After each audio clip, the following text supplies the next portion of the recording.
ಗ್ರೋಕನ್ YouTube ಚಾನಲ್ಗೆ ತಮ್ಮೆಲ್ಲರಿಗೂ ಸ್ವಾಗತ. ಸಮ್ಮರ್ ಬಂತು ಅಂತ ಅಂದರೆ ನಮ್ಮೆಲ್ಲರಿಗೂ ತಡ್ಕೊಳಕ್ಕಾಗದಿರೋ ಅಷ್ಟು ಶೆಕೆ ಇರುತ್ತೆ. ಸೊ ಈ ಒಂದು ಸಮ್ಮರ್ ರಿಲೇಟೆಡ್ ಆದಂತಹ ಸ್ಟಾಕ್ಸ್ ಬಗ್ಗೆ ನಾನು ಇವತ್ತು ನಿಮಗೆ ತಿಳಿಸ್ಕೊಡೋಕ್ಕೆ ಬಂದಿದ್ದೀನಿ. ಸೊ ಈ ಒಂದು ಸಮ್ಮರ್ ರಿಲೇಟೆಡ್ ಸ್ಟಾಕ್ಸ್ನ ನಿಮಗೆ ಹೇಳ್ತಾ ಅದರ ಒಂದು ಡೀಟೇಲ್ಡ್ ಅನಾಲಿಸಿಸ್ನ ಇವತ್ತು ನಾವು ಮಾಡೋಣ. Let's get started.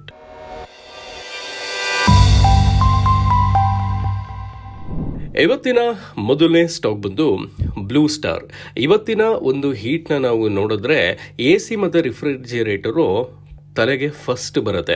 ಆ್ಯಂಡ್ ಈ ಒಂದು ಡಿಮ್ಯಾಂಡ್ನ ಲೆವರೇಜ್ ಆಗಿ ತಗೊಂಡಿರೋದು ನಮ್ಮ ಓಲ್ಡ್ ಆ್ಯಂಡ್ ಟ್ರಸ್ಟೆಡ್ ನೇಮ್, ಅದೇ ಬ್ಲೂ ಸ್ಟಾರ್. ಬ್ಲೂ ಸ್ಟಾರ್ ಇಂಡಿಯಾಲಿ 1943ರಿಂದ ಆಪರೇಟ್ ಆಗ್ತಿದೆ. ಆ್ಯಂಡ್ ಆಲ್ಮೋಸ್ಟ್ 80 ವರ್ಷ ಇವ್ರಿಗೆ ಎಕ್ಸ್ಪೀರಿಯನ್ಸ್ ಇದೆ. ಆ್ಯಂಡ್ ಇವರ ಪ್ರೆಸೆನ್ಸ್ ಬರೀ ಇಂಡಿಯಾಲಿ ಮಾತ್ರ ಅಲ್ಲ, 18+ ಕಂಟ್ರೀಸಲ್ಲಿ ಇವರ ಪ್ರೆಸೆನ್ಸ್ ಇದೆ. ಬ್ಲೂ ಸ್ಟಾರಿನ ಪ್ರೆಸೆನ್ಸು ರೆಸಿಡೆನ್ಷಿಯಲ್, ಕಮರ್ಷಿಯಲ್, ಇಂಡಸ್ಟ್ರಿಯಲ್ ಮತ್ತು ಇನ್ಫ್ರಾಸ್ಟ್ರಕ್ಚರ್ ಸೆಕ್ಟರ್ಸ್ ಅಲ್ಲೂ ಸಹ ಇದೆ. ಆ್ಯಂಡ್ ಮ್ಯಾನುಫ್ಯಾಕ್ಚರಿಂಗ್ ಬಗ್ಗೆ ಮಾತಾಡಬೇಕು ಅಂತಂದರೆ ಇಂಡಿಯಾಲಿ 7 ಫ್ಯಾಕ್ಟ್ರಿಗಳಿದೆ. ಆ್ಯಂಡ್ ಇವರ ಡೀಲರ್ ನೆಟ್ವರ್ಕ್ ಬಂದು ಒಂದು ಸ್ವಲ್ಪ ದೊಡ್ಡದಾಗೇ ಇದೆ ಅಂತ ಹೇಳ್ಬೋದು. ಬಿಕಾಸ್ ಇವರ ಹತ್ರ 4,000 ಚಾನೆಲ್ ಪಾರ್ಟ್ನರ್ಸ್ ಇದ್ದಾರೆ. ಆ್ಯಂಡ್ ಈಗ ಇವರು ನಿಧಾನಕ್ಕೆ USA ಮತ್ತು ಯುರೋಪ್ ಮಾರ್ಕೆಟಲ್ಲೂ ತಮ್ಮ ಪ್ರೆಸೆನ್ಸ್ನ ತರಬೇಕು ಅಂತ ಪ್ಲಾನ್ ಮಾಡ್ತಾ ಇದ್ದಾರೆ. ಈಗ ಬಿಸ್ನೆಸ್ ವರ್ಟಿಕಲ್ಸ್ ಬಗ್ಗೆ ಮಾತಾಡೋ ಹಾಗಿದ್ರೆ ಮುಖ್ಯವಾಗಿ 3 ವಿಧದ ಸೆಗ್ಮೆಂಟ್ಗಳಾಗಿ ನಾವು ಡಿಫ್ರೆನ್ಶಿಯೇಟ್ ಮಾಡಬಹುದು. ಅದರಲ್ಲಿ ಮೊದಲನೇದು electro mechanical projects and commercial air conditioning. So ಇದು ಬಂದು central AC plants, VRF systems ಮತ್ತು ಡಕ್ಟೆಡ್ ಸಿಸ್ಟಮ್ಸ್ನ ಡಿಸೈನ್, ಮ್ಯಾನುಫ್ಯಾಕ್ಚರಿಂಗ್ ಮತ್ತು ಮೇಂಟೆನೆನ್ಸ್ನ ಇವರು ಮಾಡ್ತಾರೆ. ಆ್ಯಂಡ್ ಇವ್ರ ಹತ್ರ ಸ್ಟ್ರಾಂಗ್ ಆರ್ಡರ್ ಫ್ಲೋ ಕೂಡ ಇದೆ. ಯಾವುದರಿಂದ ಅಂತಂದರೆ ಡೇಟಾ ಸೆಂಟರ್ಸ್ ಮತ್ತು ಫ್ಯಾಕ್ಟ್ರೀಸಿಂದ ಸ್ಟ್ರಾಂಗ್ ಆರ್ಡರ್ ಫ್ಲೋ ಇದೆ. ಆ್ಯಂಡ್ ಕಂಪನಿಯ ಆರ್ಡರ್ ಬುಕ್ನ ನೋಡೋ ಹಾಗಿದ್ರೆ ಅದು 5,146 ಕೋಟಿಯಷ್ಟು ರೀಚ್ ಆಗಿದೆ. ಎರಡನೇದು ಬಂದು ಯೂನಿಟರಿ ಪ್ರಾಡಕ್ಟ್ಸ್. ಈ ಸೆಗ್ಮೆಂಟ್ಸ್ ಬಂದು ರೆಸಿಡೆನ್ಷಿಯಲ್ ಮತ್ತು commercial air conditioners, refrigeration products ಮತ್ತು ವಾಟರ್ ಆ್ಯಂಡ್ ಏರ್ ಪ್ಯೂರಿಫೈಯರ್ಸ್ನ ಕವರ್ ಮಾಡುತ್ತೆ. ರೂಮ್ AC ಬಿಸ್ನೆಸ್ ಬಂದು 14% ಮಾರ್ಕೆಟ್ ಶೇರ್ ಅಷ್ಟು ಗ್ರೋತ್ ಆಗಿದೆ. ಆ್ಯಂಡ್ ಗ್ರೋತ್ ಏನಕ್ಕಾಯಿತು ಅಂತಂದರೆ ಈ ಒಂದು ಫೆಸ್ಟಿವ್ ಸೀಸನ್ಸಲ್ಲಿ ಇದರ ಒಂದು ಡಿಮ್ಯಾಂಡು ಚೆನ್ನಾಗಿ ಬೂಸ್ಟ್ ಆಗುತ್ತೆ. ಕಮರ್ಷಿಯಲ್ ರೆಫ್ರಿಜರೇಷನ್ ಸಹ ನಿಧಾನಕ್ಕೆ ರಿಕವರ್ ಆಗ್ತಿದೆ. ಆ್ಯಂಡ್ ಇದರ ಡಿಮ್ಯಾಂಡು ಹೋಗ್ತಾ ಹೋಗ್ತಾ ಎಸ್ಪೆಷಲಿ ಈ ಒಂದು ಸಮ್ಮರ್ ಸೀಸನ್ ಅಲ್ಲಿ ಜಾಸ್ತಿ ಆಗುತ್ತೆ ಅಂತ ಪ್ರೊಜೆಕ್ಟ್ ಮಾಡಿದ್ದಾರೆ. ಮೂರನೇದು ಬಂದು professional equipment and industrial solutions. ಇದರಲ್ಲಿ ಇವರು ಇಂಡಸ್ಟ್ರಿಯಲ್ ಸೊಲ್ಯೂಷನ್ಸ್, ಮೆಡ್ಟೆಕ್ ಮತ್ತು ಡೇಟಾ ಸೆಕ್ಯೂರಿಟಿ ಪ್ರಾಡಕ್ಟ್ಸ್ನ ಇವರು ಕಾರ್ಟರ್ ಮಾಡ್ತಾರೆ. ಆ್ಯಂಡ್ ಕಂಪನಿ ಬಂದು ಥಾನೆ, ಚೆನ್ನೈ, ಪುಣೆಯಲ್ಲಿ ಒಂದು ಹೊಸ ಎಕ್ಸ್ಪೀರಿಯನ್ಸ್ ಸೆಂಟರ್ಸ್ನ ಓಪನ್ ಮಾಡ್ತಾ ಇದ್ದಾರೆ. ಆ್ಯಂಡ್ ಮೆಡ್ಟೆಕ್ ಮತ್ತು ಡೇಟಾ ಸೆಕ್ಯೂರಿಟಿ ವೈಸ್ ಮಾತಾಡೋ ಹಾಗಿದ್ರೆ ಅಲ್ಲಿ ಸ್ವಲ್ಪ ಸ್ಲೋ ಡೌನ್ ಆಗಿದೆ ಡಿಮ್ಯಾಂಡ್ ಅಂತ ಹೇಳ್ಬೋದು. ಇನ್ನು ಫಿನಾನ್ಷಿಯಲ್ ಪರ್ಫಾರ್ಮೆನ್ಸ್ ಬಗ್ಗೆ ಮಾತಾಡೋ ಹಾಗಿದ್ರೆ ನೀವೀಗ ಸ್ಕ್ರೀನ್ ಮೇಲೆ ನೋಡ್ತಾ ಇರೋ ಹಾಗೆ ರೆವೆನ್ಯೂ ಬಂದು ಫಿನಾನ್ಷಿಯಲ್ ಇಯರ್ 2025 Q3 ಅಲ್ಲಿ ಸಾಲಿಡ್ 25% ಅಷ್ಟು ಒಂದು ಗ್ರೋತ್ನ ಕಂಡಿದೆ.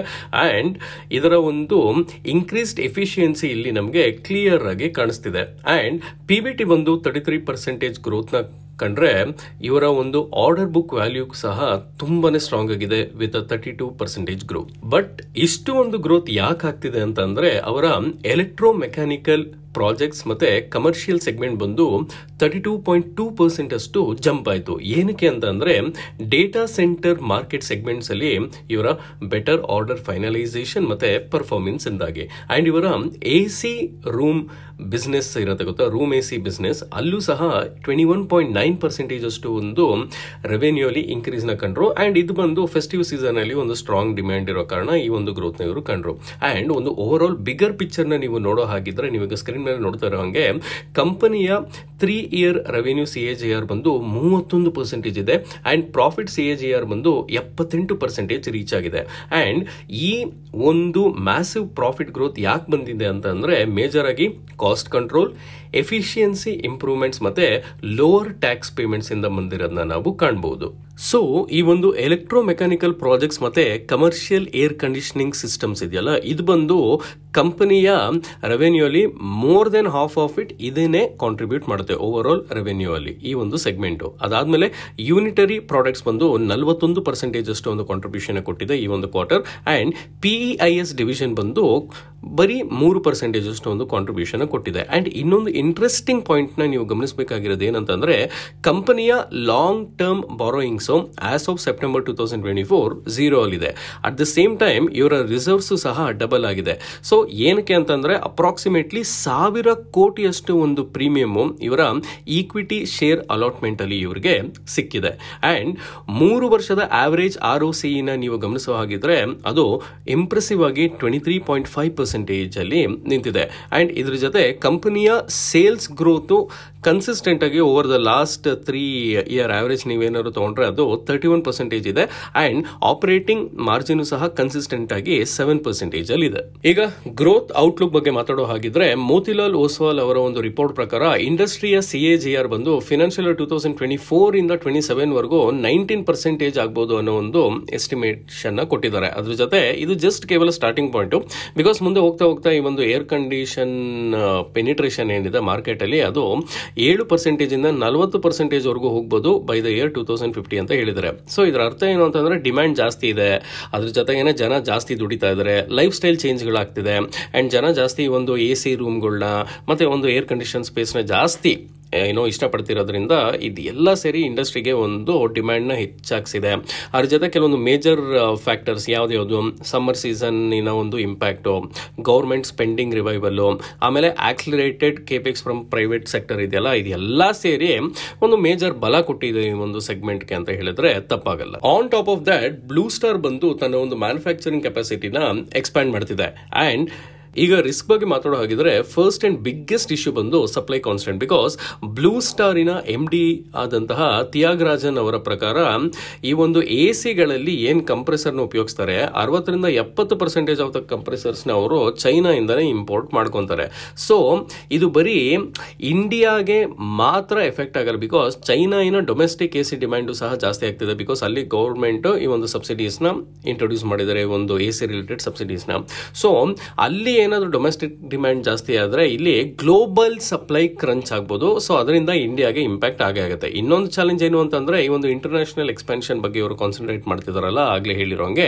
ಸೊ ಬ್ಲೂ ಸ್ಟಾರಿನ ಒಂದು US ಮತ್ತೆ ಯುರೋಪ್ಗೆ ಎಕ್ಸ್ಪ್ಯಾಂಡ್ ಮಾಡ್ತೀವಿ ಅನ್ನೋ ಒಂದು ಪ್ಲಾನ್ ಇದೆಯಲ್ಲ, ಅದು ಒಂದು ಸ್ವಲ್ಪ ಚಾಲೆಂಜಿಂಗ್ ಅಂತ ಅನಿಸ್ಬೋದು. ಬಿಕಾಸ್ ಈ ಒಂದು ಯುರೋಪಿಯನ್ ಮಾರ್ಕೆಟ್ ಬಂದು ಕ್ವೈಟ್ ಸ್ಲೋ ಅಂತ ನಾವು ಕನ್ಸಿಡರ್ ಮಾಡ್ಬೋದು.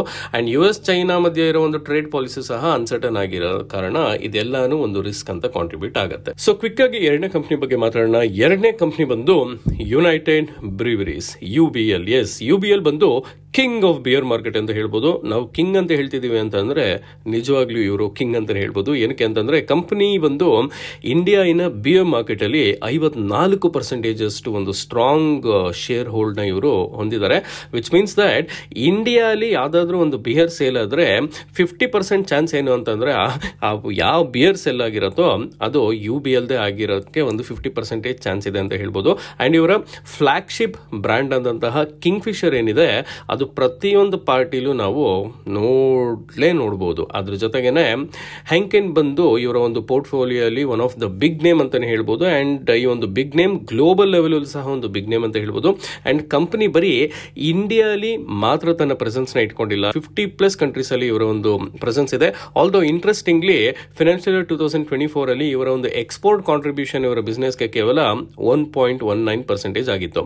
ಸ್ಪೀಕಿಂಗ್ ಆಫ್ ಮ್ಯಾನುಫ್ಯಾಕ್ಚರಿಂಗ್, ಇವರು 21 ಫೆಸಿಲಿಟೀಸ್ ನ ಆಪರೇಟ್ ಮಾಡ್ತಾರೆ ಇಂಡಿಯಾಲಿ. ಅಂಡ್ ಇವರ ಒಂದು ಓನರ್ಶಿಪ್ ಸ್ಟ್ರಕ್ಚರ್ನ ನೀವು ನೋಡೋ ಹಾಗಿದ್ರೆ ಹ್ಯಾಂಕೆನ್ ಬಂದು ಪ್ರೊಮೋಟರ್ ಶೇರ್ ಅಲ್ಲಿ 61.5% ಶೇರ್ನ ಇವರು ಹೋಲ್ಡ್ ಮಾಡ್ತಾರೆ. ಇನ್ನು ಫಿನಾನ್ಷಿಯಲ್ ಪರ್ಫಾರ್ಮೆನ್ಸ್ ಬಗ್ಗೆ ಮಾತಾಡೋ ಹಾಗಿದ್ರೆ UBL ನ ಫಿನಾನ್ಷಿಯಲ್ 2025 Q3 ಮತ್ತೆ ಒಂದು ಫಿನಾನ್ಷಿಯಲ್ 2025 YTD ನಂಬರ್ಸ್ ನ ನೋಡಿದ್ರೆ ಅದೊಂಥರ ಮಿಕ್ಸ್ಡ್ ಬ್ಯಾಗ್ ಆಗಿ ನಮಗೆ ಕಾಣ್ತಿದೆ. ಎಸ್ಪೆಷಲಿ ನಾವು ಒಂದು ಗಮನಿಸಿದ್ರೆ ಇಲ್ಲಿ ಸೀಸನಾಲಿಟಿ ಟ್ರೆಂಡ್ ಅನ್ನೋದು ನಮಗೆ ಕಾಣಿಸ್ತಿದೆ. ಜೂನ್ ಕ್ವಾರ್ಟರ್ ಬಂದು ಮೋಸ್ಟ್ ಆಗಿ ಇವರ ಒಂದು ರೆವೆನ್ಯೂಗೆ ಕಾಂಟ್ರಿಬ್ಯೂಟ್ ಮಾಡುತ್ತೆ, ವಿಚ್ ಕ್ಲಿಯರ್ಲಿ ಶೋಸ್ ದಟ್ ಈ ಒಂದು ಪೀಕ್ ಸಮ್ಮರ್ ಮಂತ್ಸ್ ಅಲ್ಲಿ ಇವರ ಸೇಲ್ಸ್ ಆಕ್ಸಲರೇಟ್ ಆಗುತ್ತೆ ಅಂತ. ಮತ್ತೆ ಸೆಪ್ಟೆಂಬರ್ ಕ್ವಾರ್ಟರ್ ಸಹ ಒಂದು ಮಟ್ಟಿಗೆ ಚೆನ್ನಾಗಿ ಪರ್ಫಾರ್ಮ್ ಮಾಡಿರೋದನ್ನ ನಾವು ನೋಡ್ತಾ ಇದೀವಿ. ಬಟ್ ಅದಾದ್ಮೇಲೆ ಟ್ರೆಂಡ್ ಬಂದು ಈ ಒಂದು ಡಿಸೆಂಬರ್ ಮತ್ತೆ ಮಾರ್ಚ್ ಕ್ವಾರ್ಟರ್ಗೆ ಒಂದು ಸ್ವಲ್ಪ ಸ್ಲೋ ಡೌನ್ ಆಗಿರೋದನ್ನ ನಾವು ಕಾಣಬಹುದು. ಜೂನ್ 2024 ಕ್ವಾರ್ಟರ್ ಅಲ್ಲಿ ನೀವು ನೋಡೋ ಹಾಗಿದ್ರೆ ಇವರು 2475 ಕೋಟಿಯಷ್ಟು ಒಂದು ಸೇಲ್ಸ್ ನ ರೆಕಾರ್ಡ್ ಮಾಡ್ತಾರೆ. ಅದು ಬಂದು ಲಾಸ್ಟ್ ಇಯರ್ಗಿಂತ ಒಂದು ಸ್ವಲ್ಪ ಜಾಸ್ತಿನೇ ಅಂತ ಹೇಳ್ಬೋದು, ಬಿಕಾಸ್ ಲಾಸ್ಟ್ ಇಯರ್ ಅದು 2275 ಕ್ರೋರ್ ಇತ್ತು, ನೀವೀಗ ಸ್ಕ್ರೀನ್ ಮೇಲೆ ನೋಡ್ತಾ ಇರೋ ಹಾಗೆ. ಸೊ ಸಮ್ಮರ್ ಸೀಸನ್ ಅಲ್ಲಿ ಡಿಮ್ಯಾಂಡ್ ಬಂದು ತುಂಬಾನೇ ಪೀಕಲ್ಲಿ ಇರೋದನ್ನ ನಾವು ಗಮನಿಸ್ತಾ ಇದ್ದೀವಿ. ಅಂಡ್ ಈ ಒಂದು ಟ್ರೆಂಡ್ ಕನ್ಸಿಸ್ಟೆಂಟ್ ಆಗಿದೆ. ಈಗ ನೀವು ಮಾರ್ಚ್ ಟು ಡಿಸೆಂಬರ್ ಟ್ರೆಂಡ್ ಏನಾದರೂ ನೀವು ನೋಡೋ ಹಾಗಿದ್ರೆ performance cumulative YTD performance 10% revenue ಗ್ರೋತ್ನ ಕಂಡಿದೆ. ಅಂಡ್ ವಾಲ್ಯೂಮ್ ವೈಸ್ ಮಾತಾಡೋ ಹಾಗಿದ್ರೆ ಅಲ್ಲಿ 8% ಗ್ರೋತ್ನ ನಾವು ಕಂಡಿದ್ದೀವಿ. ಸೊ ಮೇಜರ್ ಆಗಿ ಇಲ್ಲಿ ಬಿಗ್ಗೆಸ್ಟ್ ಗ್ರೋತ್ ಎಲ್ಲಿ ಕಾಣಿಸಿದೆ ಅಂತಂದ್ರೆ ನಾರ್ತ್ ಇಂಡಿಯನ್ ರೀಜನ್, ಇಲ್ಲಿ ಉತ್ತರ ಪ್ರದೇಶ್ ಮತ್ತೆ ರಾಜಸ್ಥಾನಲ್ಲಿ. ಅಂಡ್ ಅದ್ರ ಜೊತೆ ಈ ಒಂದು ಟ್ರೆಂಡ್ ಬಂದು ಕ್ವಾರ್ಟರ್ನ ಅನಾಲಿಸಿಸ್ನ ನೀವು ನೋಡಿದ್ರೆ ಒಂದು ಸ್ವಲ್ಪ ಈ ಒಂದು ಟ್ರೆಂಡ್ ವೇರಿ ಆಗಿರೋದನ್ನ ನಾವು ಅಲ್ಲಿ ಗಮನಿಸಬಹುದು.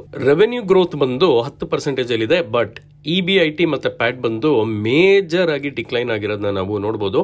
ಇದೇನಕ್ಕಾಯ್ತು ಅಂತಂದ್ರೆ ಕಂಪನಿಯ ಟ್ಯಾಕ್ಸ್ ಪೇಮೆಂಟ್ ರೇಟ್ ಬಂದು 10% ಇಂದ ಇನ್ಕ್ರೀಸ್ ಆಗಿದೆ.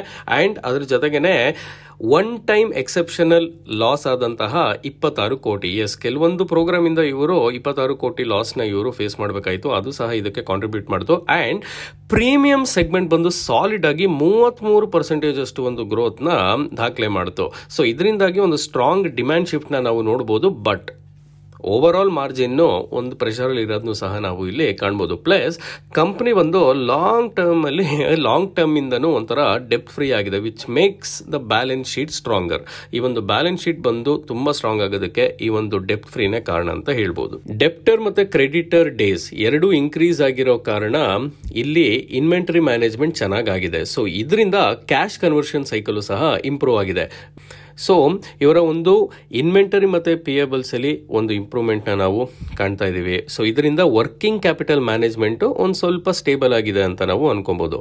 ಆಲ್ ಇನ್ ಆಲ್ ಯುನೈಟೆಡ್ ಬ್ರೂವರೀಸ್ನ ಫಿನಾನ್ಷಿಯಲ್ಸ್ ಏನು ಹೇಳತ್ತಪ್ಪ ಅಂತಂದರೆ ರೆವೆನ್ಯೂ ಮತ್ತು ಪ್ರೀಮಿಯಂ ಸೆಗ್ಮೆಂಟು ಒಂದು ಸ್ವಲ್ಪ ಚೆನ್ನಾಗಿ ಗ್ರೋತ್ನ ಕಾಣ್ತಿದ್ರು ಸಹ ಇವರ ಪ್ರಾಫಿಟಬಿಲಿಟಿ ಪ್ರೆಷರ್ ಅಲ್ಲಿ ಇರೋದನ್ನು ಸಹ ನಾವು ಕಾಣಬಹುದು. Well as, over all growth outlook ಬಗ್ಗೆ ಮಾತಾಡೋ ಹಾಗಿದ್ರೆ ಇಂಡಸ್ಟ್ರಿ ಬಂದು ಕೇವಲ ಒಂದೇ ಒಂದು ಸೀಸನ್ ಅಲ್ಲಿ ತನ್ನ 40 to 45% ಆಫ್ ದ ಒಂದು ವಾಲ್ಯೂಮ್ ನ ಗಳಿಸ್ಕೊಳ್ಳುತ್ತೆ. And it is obvious that ಇದು ಬಂದು ಸೀಸನ್ ಮೇಲೆ ಹೆವಿಯಾಗಿ ಡಿಪೆಂಡ್ ಆಗಿದೆ ಅಂತ.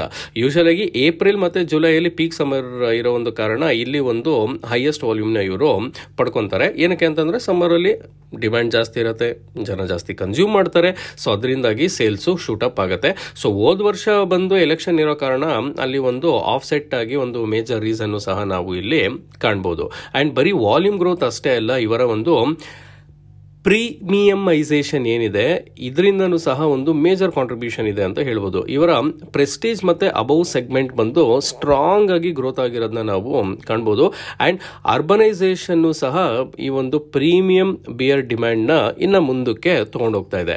ಅಂಡ್ ಕಂಪನಿ ಬಂದು ನಾರ್ತ್ ಇಂಡಿಯಾ ಮತ್ತೆ ಕರ್ನಾಟಕದಲ್ಲಿ ಇವರ ಒಂದು ಮಾರ್ಕೆಟ್ ಶೇರ್ ನ ವಾಪಸ್ ತಗೊಂತಾ ಇದ್ದಾರೆ. ಅಂದ್ರೆ ಒಂದು ಸ್ಟ್ರಾಂಗ್ ಹೋಲ್ಡ್ ನ ಎಕ್ಸ್ಪ್ಯಾಂಡ್ ಮಾಡ್ತಿದ್ದಾರೆ ಅಂತ ಅರ್ಥ. ಬಿಕಾಸ್ ಇವರ ಒಂದು ಸ್ಟ್ರಾಂಗ್ ಮಾರ್ಕೆಟ್ ಶೇರ್ ಮುಂಚೆ 39% ಇತ್ತು, ಈಗ ಅದು 44% ಆಗಿದೆ. ಸೊ ಈ ಒಂದು ಕಾಂಪಿಟೇಷನ್ ಇದ್ರೂ ಸಹ UBA ತನ್ನ ಒಂದು ಪೊಸಿಷನ್ ನ ವಾಪಸ್ ತಗೊಂತಿದೆ ಅಂತ ಅರ್ಥ. ಅದಕ್ಕೋಸ್ಕರ ಫಿನಾನ್ಷಿಯಲ್ ಇಯರ್ 2025 Q3 ಅಲ್ಲಿ UBL ಬಂದು 10,000 ಹೊಸ ವಿಸಿ ಕೂಲರ್ಸ್ ನ ಇವರು ಆಡ್ ಮಾಡಿದ್ದಾರೆ. ಇದರಿಂದಾಗಿ ಅವೈಲಬಿಲಿಟಿ ಮತ್ತೆ ಸೇಲ್ಸ್ ಎರಡು ಸಹ ಇಂಪ್ರೂವ್ ಆಗುತ್ತೆ.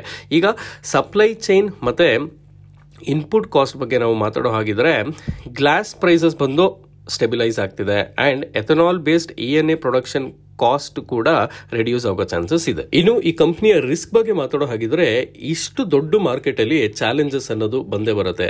ಬಟ್ ಬಿಗ್ಗೆಸ್ಟ್ ರಿಸ್ಕ್ ಬಂದು ಈ ಒಂದು ಬಿಯರ್ ಇಂಡಸ್ಟ್ರಿಗೆ ಗೌರ್ಮೆಂಟ್ ಪಾಲಿಸೀಸ್ ಮತ್ತೆ ಟ್ಯಾಕ್ಸೇಷನ್. ಮೋಸ್ಟ್ ರೀಸೆಂಟ್ ಇಂಪ್ಯಾಕ್ಟ್ ಯಾವಾಗ ಬಂತು ಅಂತ ಅಂದ್ರೆ ಕರ್ನಾಟಕದಲ್ಲಿ ಎಕ್ಸೈಸ್ ಡ್ಯೂಟಿ ಇನ್ಕ್ರೀಸ್ ಮಾಡಿದ್ರಲ್ಲ ಆವಾಗ. ಸೊ ಈ ಒಂದು ಎಕ್ಸೈಸ್ ಡ್ಯೂಟಿನ UBAನೇ ಅಬ್ಸರ್ವ್ ಮಾಡ್ಕೊಳ್ಳೋಕೆ ಡಿಸೈಡ್ ಮಾಡ್ತು. ಸೊ ಇದರಿಂದಾಗಿ ಇವರ ಒಂದು ಶಾರ್ಟ್ ಟರ್ಮ್ ಪ್ರೆಷರ್ ಇರುತ್ತೆ ಇವರ ಮಾರ್ಜಿನ್ ಮೇಲೆ.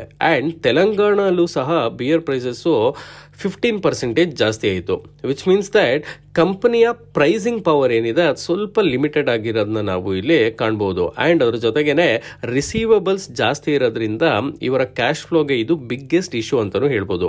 ಅಂಡ್ ವೆಸ್ಟ್ ಬೆಂಗಾಲ್ ಅಲ್ಲಿ ಬಿಯರ್ ಪ್ರೈಸಸ್ ಬಂದು 135ರಿಂದ 160 ರೂಪಾಯಿಗೆ ಇನ್ಕ್ರೀಸ್ ಆಯಿತು. ಬಟ್ ಇವರ ಕಾಂಪಿಟೇಟರ್ಸ್ ಪ್ರೈಸ್ನ 140 ರೂಪಾಯಲ್ಲೇ ಇಟ್ಟಿದ್ರು. ಸೊ ಈ ಒಂದು ಪ್ರೈಸ್ ಡಿಫರೆನ್ಸ್ ಏನಿತ್ತು ಇದು ಬಂದು ಮಾರ್ಕೆಟ್ ಶೇರ್ ಮೇಲೆ ಒಂದು ಇಂಪ್ಯಾಕ್ಟ್ ನ ಕ್ರಿಯೇಟ್ ಮಾಡಿತು.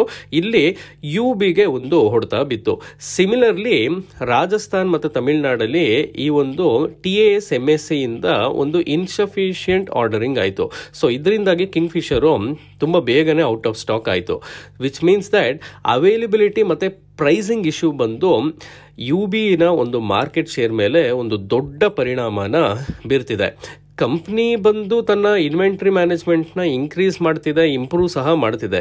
ಬಟ್ ವರ್ಕಿಂಗ್ ಕ್ಯಾಪಿಟಲ್ ಸೈಕಲ್ ಅನ್ನೋದಿದೆಯಲ್ಲ ಅದನ್ನ ಈ ಕಂಪ್ನಿ ಮುಂದೆ ಹೋಗ್ತಾ ಹೋಗ್ತಾ ಹೋಗ್ತಾ ಇನ್ನೂ ಒಂದು ಸ್ವಲ್ಪ ಆಪ್ಟಿಮೈಸ್ ಮಾಡಿದ್ರೆ ಒಳ್ಳೇದು. ಏನು ಮೂರನೇ ಸ್ಟಾಕ್ ಬಗ್ಗೆ ಮಾತಾಡೋ ಹಾಗಿದ್ರೆ ಈ ಒಂದು ಸಮ್ಮರ್ ಅಲ್ಲಿ ಇನ್ನೊಂದು ವಿಚಾರ ನಮಗೆ ಬೇಕೇ ಬೇಕು ಅನ್ಸೋದೇನು, ಅದೇ ice cream. So ice cream industry ಬಗ್ಗೆ ನಾವು ಮಾತಾಡಬೇಕು ಅಂತಂದ್ರೆ ವಾಡಿಲಾಲ್ ಅನ್ನೋ ಒಂದು ಹೆಸರನ್ನ ನಾವು ಕೇಳಿರ್ತೀವಿ.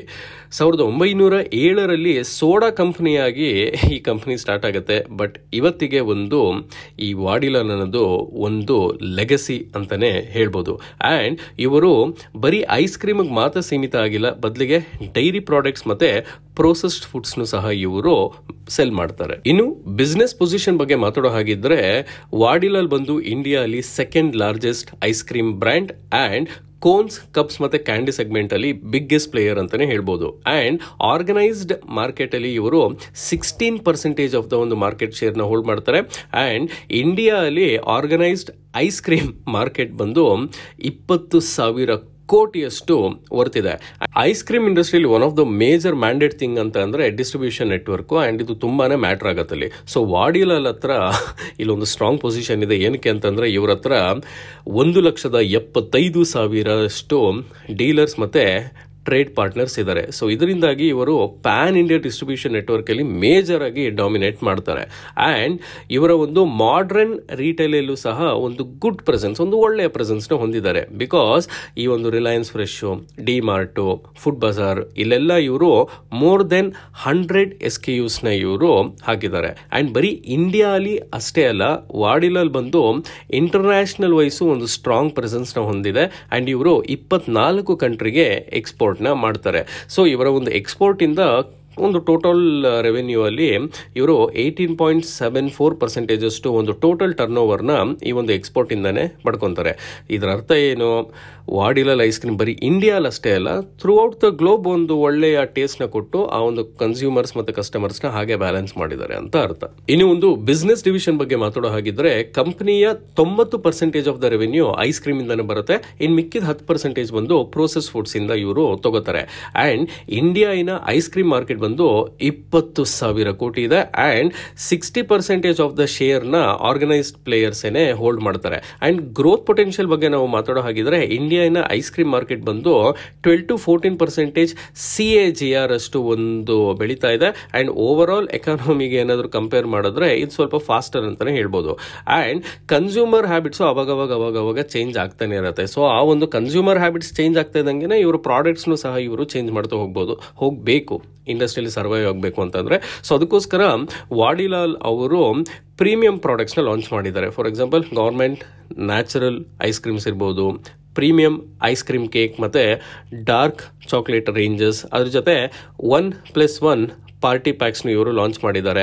ಅಂಡ್ ಎವ್ರಿ 6 months ಇವರು ಒಂದು ಹೊಸ ಫ್ಲೇವರ್ ನ ಇದರಲ್ಲಿ ಲಾಂಚ್ ಮಾಡ್ತಾ ಇರ್ತಾರೆ. ಸೊ ನೆಕ್ಸ್ಟ್ ಬಂದು ಪ್ರೋಸೆಸ್ಡ್ ಫುಡ್ ಸೆಗ್ಮೆಂಟ್. ಆಗ್ಲೇ ಹೇಳಿರೋ ಹಾಗೆ ಬರೀ 10% ಆಫ್ ದ ಒಂದು ರೆವಿನ್ಯೂನ ಇದು ತಂದ್ಕೊಡುತ್ತೆ. ಅಂಡ್ ಇದು ಬಂದು ಒಂದು ಲಾಂಗ್ ಟರ್ಮ್ ಟ್ರೆಂಡ್ ಅಂತಾನೆ ಹೇಳ್ಬೋದು ಈ ಒಂದು ಫ್ರೋಸನ್ ಫುಡ್ ಇಂಡಸ್ಟ್ರಿಲಿ. ಈ ಒಂದು ಫ್ರೋಸನ್ ಫುಡ್ ಬಂದು 4.13% CAGR ಅಷ್ಟು ಒಂದು ಪೇಸ್ ಅಲ್ಲಿ ಇದು ಗ್ರೋ ಆಗ್ತಿದೆ. ಅಂಡ್ ಇದು ಬಂದು ಮುಂದೆ ಹೋಗ್ತಾ ಇನ್ನ ಜಾಸ್ತಿ ಡಿಮ್ಯಾಂಡ್ ತಂದ್ಕೊಡುತ್ತೆ. ಏನಕ್ಕೆ ಅಂತಂದ್ರೆ convenient, quick life style food options ಅನ್ನೋದಿದೆಯಲ್ಲ, ಸೊ ಇದಕ್ಕೆ ಮೇಜರ್ ಆಗಿ ಬೇಕಾಗಿರೋದೇ ಈ ಒಂದು ಫ್ರೋಸನ್ ಫುಡ್. ಸೊ ವಾಡಿಲಾಲ್ ಬಂದು ಈ ಒಂದು ಸೆಗ್ಮೆಂಟ್ ಅಲ್ಲಿ ತುಂಬಾನೇ ಚೆನ್ನಾಗಿ ಇನ್ವೆಸ್ಟ್ ಮಾಡ್ತಿದ್ದಾರೆ. ಸೊ ಇವರ ಒಂದು ಮೇಜರ್ ಫೋಕಸ್ ಐಸ್ ಕ್ರೀಮ್ ಮೇಲಾಗಿದ್ರೂ ಈ ಒಂದು ಫ್ರೋಸನ್ ಫುಡ್ ಇಂಡಸ್ಟ್ರಿ ಮೇಲೂ ಸಹ ಇವರು ನಿಧಾನಕ್ಕೆ ಜಾಸ್ತಿ ಇನ್ವೆಸ್ಟ್ಮೆಂಟ್ ನ ಮಾಡ್ತಾ ಬರ್ತಾ ಇದ್ದಾರೆ. ಇನ್ನು ಫಿನಾನ್ಷಿಯಲ್ ಪರ್ಫಾರ್ಮೆನ್ಸ್ ಬಗ್ಗೆ ಮಾತಾಡೋ ಹಾಗಿದ್ರೆ ನೀವು ಈಗ ಸ್ಕ್ರೀನ್ ಮೇಲೆ ನೋಡ್ತಾ ಇರೋ ಹಾಗೆ ವಾಡಿಲಾಲಿನ ಕಳೆದ ಲೇಟೆಸ್ಟ್ ಕ್ವಾರ್ಟರ್ಲಿ ರಿಸಲ್ಟ್ಸ್ ಮತ್ತೆ ಒಂದು ಲಾಂಗ್ ಟರ್ಮ್ ಫಿನಾನ್ಷಿಯಲ್ ಮೆಟ್ರಿಕ್ಸ್ ನ ನೋಡಿದ್ರೆ ಒಂದು ಇಂಟ್ರೆಸ್ಟಿಂಗ್ ಪಿಕ್ಚರ್ ಪಿಕ್ಚರ್ ಇದೆ. ನೀವಾಗ ಸ್ಕ್ರೀನ್ ಮೇಲೆ ನೋಡ್ತಾ ಇರೋ ಹಾಗೆ ಓವರ್ ಆಲ್ ಇನ್ಕಮ್ ಒಂದು 30% ಅಷ್ಟು ಕುಸಿದಿದೆ. ಇದರಿಂದ ಏನ್ ಗೊತ್ತಾಗುತ್ತೆ ಅಂತಂದ್ರೆ ಈ ಒಂದು ಐಸ್ ಕ್ರೀಮ್ ಇಂಡಸ್ಟ್ರಿನೂ ಸಹ ಹೈಲಿ ಸೀಸನಲ್ ಅಂಡ್ ಸಮ್ಮರ್ ಅಲ್ಲಿ ಡಿಮ್ಯಾಂಡ್ ಜಾಸ್ತಿ ಆಗುತ್ತೆ ಅಂಡ್ ವಿಂಟರ್ ಅಲ್ಲಿ ಡಿಮ್ಯಾಂಡ್ ಕಮ್ಮಿ ಆಗುತ್ತೆ. ಹೌಎವರ್ ರೆವೆನ್ಯೂಗೆ ಸಂಬಂಧಪಟ್ಟಂತೆ ರೆವೆನ್ಯೂಗಿಂತ 2ರಷ್ಟು ಜಾಸ್ತಿ ಪ್ರಾಫಿಟ್ ಬಿದ್ದಿರೋದನ್ನ ನಾವು ಇಲ್ಲಿ ನೋಡಬಹುದು. ಮೇನ್ಲಿ ಬಿಕಾಸ್ ಇವರ ಒಂದು ಎಂಪ್ಲಾಯಿ ಕಾಸ್ಟ್ ಅಲ್ಲಿ 4% ಅಷ್ಟು ಒಂದು ಇನ್ಕ್ರೀಸ್ ಆಯಿತು ಅಂಡ್ ಟ್ಯಾಕ್ಸ್ ರೇಟು ಸಹ 6% ಅಷ್ಟು ಇನ್ಕ್ರೀಸ್ ಆಯಿತು. ಸೊ ಇದರಿಂದಾಗಿ ಪ್ರಾಫಿಟಬಿಲಿಟಿ ಮೇಲೆ ಒಂದು ಸ್ವಲ್ಪ ಅಡಿಷನಲ್ ಪ್ರೆಷರ್ ಬಿತ್ತು. ಬಟ್ ಗುಡ್ ನ್ಯೂಸ್ ಏನು ಅಂತಂದ್ರೆ ಇವರ ಕ್ವಾರ್ಟರ್ ಆನ್ ಕ್ವಾರ್ಟರ್ ಎಕ್ಸ್ಪೆನ್ಸಸ್ ಇವರು 23.3% ಅಷ್ಟು ಒಂದು ಕಮ್ಮಿ ಮಾಡ್ಕೊಂಡಿದ್ದಾರೆ. ಸೊ ಇದರಿಂದಾಗಿ ನಾವೇನು ತಿಳ್ಕೊಬಹುದು ಅಂತಂದ್ರೆ ಒಂದು ಒಳ್ಳೆಯ ಶಾರ್ಟ್ ಟರ್ಮ್ ಕಾಸ್ಟ್ ಕಂಟ್ರೋಲ್ ಇವ್ರ ಹತ್ರ ಇದೆ ಅಂತ ಅರ್ಥ. And over the past 5 years ಕಳೆದ 5 ವರ್ಷಗಳಲ್ಲಿ ಕಂಪ್ನಿ ಬಂದು 34.2% ಅಷ್ಟು ಒಂದು ಪ್ರಾಫಿಟ್ CAGR ಇವರು ಎಸ್ಟಾಬ್ಲಿಷ್ ಮಾಡಿದ್ದಾರೆ. ಅಂಡ್ ಇವರ ಒಂದು ಲಾಂಗ್ ಟರ್ಮ್ ಬಾರೋಯಿಂಗ್ಸ್ ಏನಿದೆ ಅದು ಆಲ್ಮೋಸ್ಟ್ ಅರ್ಧಕ್ಕೆ ಇಳಿಸ್ಕೊಂಡಿದ್ದಾರೆ. 60 ಕೋಟಿಯಿಂದ 31 ಕೋಟಿಗೆ ಇದನ್ನ ಇಳಿಸ್ಕೊಂಡಿದ್ದಾರೆ, which is a very positive sign, ಒಂದು ಒಳ್ಳೆಯ ಪಾಸಿಟಿವ್ ಸೈನ್ ಅಂತ ಹೇಳ್ಬೋದು. ಅಂಡ್ ಇದರಲ್ಲಿ ಒಂದು ಸಾಲಿಡ್ ಇಂಡಿಕೇಟರ್ ಅಂತ ಅಂದ್ರೆ ಇವರ ಕ್ಯಾಶ್ ಫ್ರಮ್ ಆಪರೇಷನ್ಸ್ ಅಲ್ಲಿ ಒಂದು ಹ್ಯೂಜ್ ಜಂಪ್ ನ ನಾವು ನೋಡಬಹುದು. ಅದು ಒಂದೇ ಒಂದು ವರ್ಷದಲ್ಲಿ 39 ಕೋಟಿಯಿಂದ 192 ಕೋಟಿಗೆ ಇನ್ಕ್ರೀಸ್ ಆಗಿದೆ, ವಿಚ್ ಇಸ್ 5x ಗ್ರೋತ್. ತುಂಬಾ ಒಂದು ಚೆನ್ನಾಗಿ ಇನ್ವೆಂಟರಿ ಮ್ಯಾನೇಜ್ಮೆಂಟ್ ನ ಇವರು ಮಾಡಿರೋದ್ರಿಂದ ಈ ಒಂದು ಇಂಪ್ರೂವ್ಮೆಂಟ್ ಬಂದಿದೆ. ಸೊ ಇದರಿಂದಾಗಿ 118 ಕೋಟಿಯಷ್ಟು ಒಂದು ಪಾಸಿಟಿವ್ ಶಿಫ್ಟ್ ನ ಇವರು ಕಂಡಿದ್ದಾರೆ. ಅಂಡ್ ಇನ್ವೆಂಟರಿ ಯುಟಿಲೈಸೇಷನ್ ಸಹ 118 ಕೋಟಿಯಷ್ಟು ಒಂದು ಇನ್ಕ್ರೀಸ್ ಆಗಿದೆ. ಅಂಡ್ ಕ್ಯಾಶ್ ಕನ್ವರ್ಷನ್ ಸೈಕಲ್ ಸಹ 135 ದಿನದಿಂದ 115 ದಿನಕ್ಕೆ ಇಳಿದಿದೆ, which is a very positive sign. So ಇದರಿಂದಾಗಿ ಕಂಪನಿ ಒಂದು ವರ್ಕಿಂಗ್ ಕ್ಯಾಪಿಟಲ್ ಮ್ಯಾನೇಜ್ಮೆಂಟ್ ಏನಿದೆ ಅಲ್ಲೂ ಸಹ ಒಂದು ಒಳ್ಳೆಯ ಇಂಪ್ರೂವ್ಮೆಂಟ್ ನ ಕಾಣ್ತಿದ್ದಾರೆ ಅಂತ ಅರ್ಥ. ಅಂಡ್ ROCE ಬಗ್ಗೆ ನಾವು ಮಾತಾಡೋ ಹಾಗಿದ್ರೆ 3 ವರ್ಷದ ಆವರೇಜ್ ಬಂದು 23.8% ಅಲ್ಲಿದೆ. ಅಂಡ್ ಕ್ಯಾಪಿಟಲ್ ಎಫಿಷಿಯನ್ಸಿಗೆ ಇದೊಂದು ಸ್ಟ್ರಾಂಗ್ ನಂಬರ್ ಅಂತಾನೆ ಹೇಳ್ಬೋದು. And ROE which is written on equity ಬಂದು ಕಳೆದ 3 ವರ್ಷಗಳಲ್ಲಿ 26.5% ಇದೆ. ಅಂಡ್ ಇದು ಬಂದು ಒಂದು ಒಳ್ಳೆಯ ಒಂದು ಈಕ್ವಿಟಿ ಕ್ಯಾಪಿಟಲ್ ಯುಟಿಲೈಸೇಷನ್ ಅಂತಾನೆ ಹೇಳ್ಬೋದು. ಅಂಡ್ ಈ ಒಂದು ಐಸ್ ಕ್ರೀಮ್ ಇಂಡಸ್ಟ್ರಿ ಅನ್ನೋದೇನಿದೆ ಅದೊಂಥರ ಹೈಲಿ ಕಾಂಪಿಟೇಟಿವ್ ಅಂತ ಹೇಳ್ಬೋದು. ಅಂಡ್ ಕಂಪನಿ ಬಂದು ಅಗ್ರೆಸಿವ್ ಆಗಿ ಏನಾದರೂ ಒಂದು ಹೊಸ ಸೆಗ್ಮೆಂಟ್ ಅಲ್ಲಿ ಏನಾದರೂ ಇನ್ವೆಸ್ಟ್ಮೆಂಟ್ ಮಾಡಿದ್ರೆ ಒಂದು ಶಾರ್ಟ್ ಟರ್ಮ್ ಮಾರ್ಜಿನ್ ಒಂದು ಸ್ವಲ್ಪ ಪ್ರೆಷರ್ ಅಲ್ಲಿ ಸಿಗಾಕೊಳ್ಳೋ ಚಾನ್ಸಸ್ ಇದೆ. ಇನ್ನು ರಿಸ್ಕ್ ಬಗ್ಗೆ ಮಾತಾಡೋ ಹಾಗಿದ್ರೆ ಪ್ರತಿಯೊಂದು ಬಿಸ್ನೆಸ್ ಅಲ್ಲೂ ರಿಸ್ಕ್ ಇದ್ದೇ ಇರುತ್ತೆ. ಫಸ್ಟ್ ಮೇಜರ್ ರಿಸ್ಕ್ ಬಂದು ಸೀಸನಾಲಿಟಿ ಮತ್ತೆ working capital issue. So ice cream industry ಬಂದು ಹೆವಿಯಾಗಿ ಸೀಸನಲ್ ಇಂಡಸ್ಟ್ರಿ ಆಗಿರೋದ್ರಿಂದ January to March Q4 ಅಲ್ಲಿ ವರ್ಕಿಂಗ್ ಕ್ಯಾಪಿಟಲ್ ತುಂಬಾನೇ ಜಾಸ್ತಿ ಆಗುತ್ತೆ. ಏನಕ್ಕೆ ಅಂತಂದ್ರೆ ಸಮ್ಮರ್ ಅಲ್ಲಿ ಬರ್ತಕ್ಕಂತಹ ಡಿಮ್ಯಾಂಡ್ ನ ಮ್ಯಾನೇಜ್ ಮಾಡೋದಕ್ಕೋಸ್ಕರ ಇನ್ವೆಂಟರಿ ಬಿಲ್ಡಪ್ ಬೇಕಲ್ಲ. ಸೊ ಅದರಿಂದಾಗಿ ಇವರ ಒಂದು ವರ್ಕಿಂಗ್ ಕ್ಯಾಪಿಟಲ್ ಜಾಸ್ತಿ ಆಗುತ್ತೆ. ಸೊ ಇದರಿಂದಾಗಿ ಸ್ಪೈಕ್ ಎಲ್ಲಿ ಜಾಸ್ತಿ ಆಗುತ್ತೆ, ಸೇಲ್ಸ್ ಅಲ್ಲಿ ಜಾಸ್ತಿ ಆಗುತ್ತೆ. ಬಟ್ ಕ್ಯಾಶ್ ಫ್ಲೋನ ಇಲ್ಲಿ ಈ ಪರ್ಟಿಕ್ಯುಲರ್ ಟೈಮಲ್ಲಿ ಮ್ಯಾನೇಜ್ ಮಾಡೋದು ಒಂದು ಸ್ವಲ್ಪ ಟ್ರಿಕ್ಕಿ ಆಗುತ್ತೆ. ಆ್ಯಂಡ್ ಎರಡನೇ ದೊಡ್ಡ ರಿಸ್ಕ್ ಬಂದು ರಾ ಮೆಟೀರಿಯಲ್ ಪ್ರೈಸ್ಗಳು. ಎಸ್ಪೆಷಲಿ ಇದಕ್ಕೆ ಮೇನ್ ಇಂಗ್ರೀಡಿಯೆಂಟ್ ಏನಪ್ಪ ಐಸ್ ಕ್ರೀಮ್ಗೆ, milk, cream, nuts, palm oil ಮತ್ತು ಸ್ಕಿಮ್ಡ್ ಮಿಲ್ಕ್ ಪೌಡರು, ಇದೆಲ್ಲನೂ ಮಾರ್ಕೆಟಲ್ಲಿ ತುಂಬಾ ಒಂದು ಪ್ರೈಸ್ ಫ್ಲಕ್ಚುಯೇಷನ್ನ ಕಾಣುತ್ತೆ. ಸೊ ಈ ಪ್ರೈಸಸ್ ಏನಾದರೂ ಜಾಸ್ತಿ ಆದರೆ ಇವರೊಂದು ಮಾರ್ಜಿನು ಸಹ ಇಂಪ್ಯಾಕ್ಟ್ ಆಗುತ್ತೆ. ಆ್ಯಂಡ್ ನೆಕ್ಸ್ಟ್ ಬಂದು competition. Amul, Kwality Wall's, Havmor, Cream Bell, Mother Dairy ಇವರೆಲ್ಲ ಇವ್ರು ಇರ್ತಕ್ಕಂತಹ ಒಂದು ಇಂಡಸ್ಟ್ರಿಯಲ್ಲೇ ಮಾರ್ಕೆಟಲ್ಲೇ ಸ್ಟ್ರಾಂಗ್ ಪ್ಲೇಯರ್ಸ್ ಇರೋದ್ರಿಂದ ಈ ಒಂದು ಕಾಂಪಿಟೇಷನ್ ಸಹ ಇವರು ಫೇಸ್ ಮಾಡಬೇಕು. ಈ ಒಂದು ವಾಡಿಲಾಲ್ಗೆ ಒಂದು ಸ್ವಲ್ಪ ಚಾಲೆಂಜಿಂಗ್ ಅಂತ ಅನ್ನಿಸ್ಬೋದು. ಸೊ ವಾಡಿಲಾಲ್ ಬಂದು ಕ್ವಾಲಿಟಿ ಮತ್ತು ಇನೋವೇಷನ್ ಮೇಲೆ ಜಾಸ್ತಿ ಫೋಕಸ್ ಆಗಿದ್ದಾರೆ. ಬಟ್ ಈ ಒಂದು ಅನ್ಆರ್ಗನೈಸ್ಡ್ ಮಾರ್ಕೆಟ್ ಬಂದು ಕೆಲವೊಂದು ಸರಿ ಇವರ ಒಂದು ಮಾರ್ಜಿನ್ಸ್ನ ಎಫೆಕ್ಟ್ ಮಾಡಬಹುದು. ಸೊ ಎಸ್, ಓವರ್ ಆಲ್ ಆಗಿ ಹೇಳೋ ಹಾಗಿದ್ರೆ ಇವತ್ತು ನಾವು 3 ಸಮ್ಮರ್ ಸ್ಟಾಕ್ಸ್ ಬಗ್ಗೆ ನಾವು ಮಾತಾಡಿದ್ದೀವಿ. ಈ ಒಂದು ವಿಡಿಯೋ ನಿಮಗೆ ಇಷ್ಟ ಆಗಿದ್ರೆ ಈ ಕೂಡಲೇ ಲೈಕ್ ಮಾಡಿ ಆ್ಯಂಡ್ ನಿಮ್ಮ ಫ್ರೆಂಡ್ಸ್ ಜೊತೆ ಶೇರ್ ಮಾಡಿ. ಆ್ಯಂಡ್ ಹೊರಗಿಂತ ಮುಂಚೆ ಈ ಒಂದು ವಿಡಿಯೋ ಕೇವಲ ಎಜುಕೇಷನಲ್ ಪರ್ಪಸ್ಗಾಗಿತ್ತು. ಯಾವುದೇ ತರಹದ stock suggestion, buy or sell recommendation ಅಲ್ಲ.